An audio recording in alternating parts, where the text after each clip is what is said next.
السلام علیکم ډیوا لرننګ اکیډمۍ ته په خیر راغلی. د نن ورځې په لیکچر کې انټرجنکشن وایو او دا د پارټ آف سپیچ اخري لیکچر دی.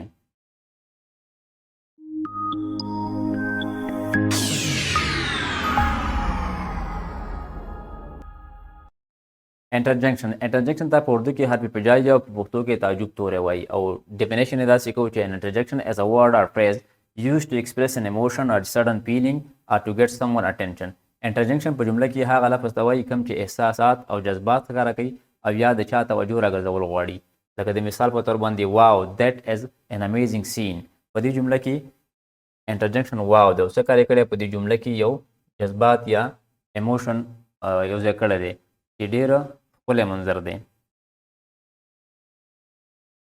یا داسې وایو چې hey will you give me that ball. hey پکې انټرجنکشن شو. will you give me that ball آیا ته به ماته دغه بال راکړې نو هی د توجه دپاره یا د درخواست دپاره استعمالیږي. او مای ګاډ that was unexpected. او مای ګاډ دا فریز پکې انټرجکشن دی او څه کار یې کړی په دې جمله کې یو جذبات اچولي یو احساس اچولی چې that was unexpected. د دې کار توقع موږ نه کوله. دا موږ سره انټرجکشن دي. داسې قسم الفاظو ته انټرجکشن وایي. د انټرجکشن درې بنیادي قسمونه دي.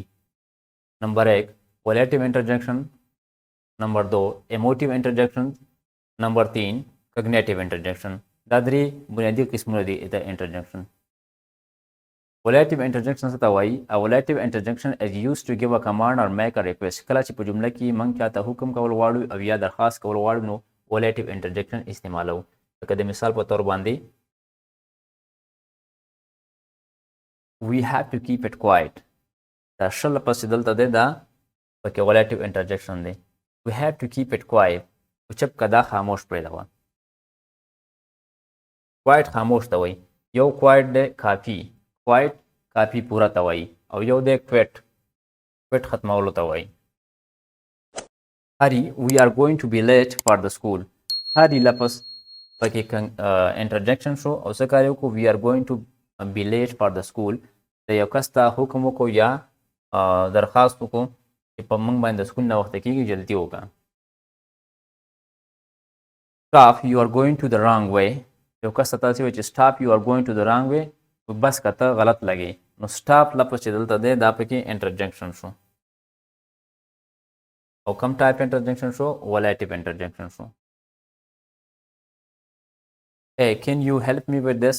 په دې جمله کې اوس ریکویسټ دی چې آیا ته به زما په دې کې مدد وکړې. emotive interjections. emotive interjection is used to express sudden spur of emotions or get someone attention in a sudden way. چې کله موږ یو دم د چا توجه راګرځول غواړو یا یو دم خپل جذبات ظاهرول غواړو نو emotive interjection استعمالوو. لکه د مثال په تور باندې ugh what is that healthy smell. موږ پښتو کې وایو که نه چې ډېر بدبوی دی نو ugh پکې انټرجکشن شو. emotive interjection شو.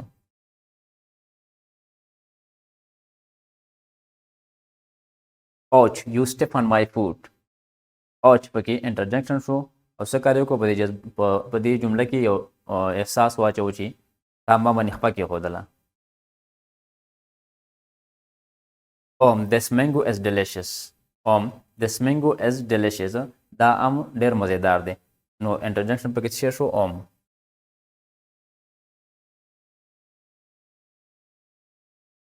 cognitive interjection. These interjections show understanding or agreement.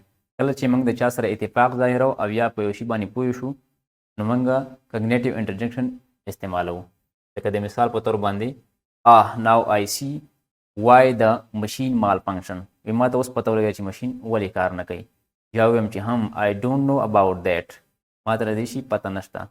bravo what a performance. bravo د approval دپاره استعمالیږي کله چې یو کس ته ومني نو براو انټرجکشن استعمالیږي دغه دپاره چې ډېر ښه تا ډېر ښکلی پرفارمنس وکړو. thank you very much.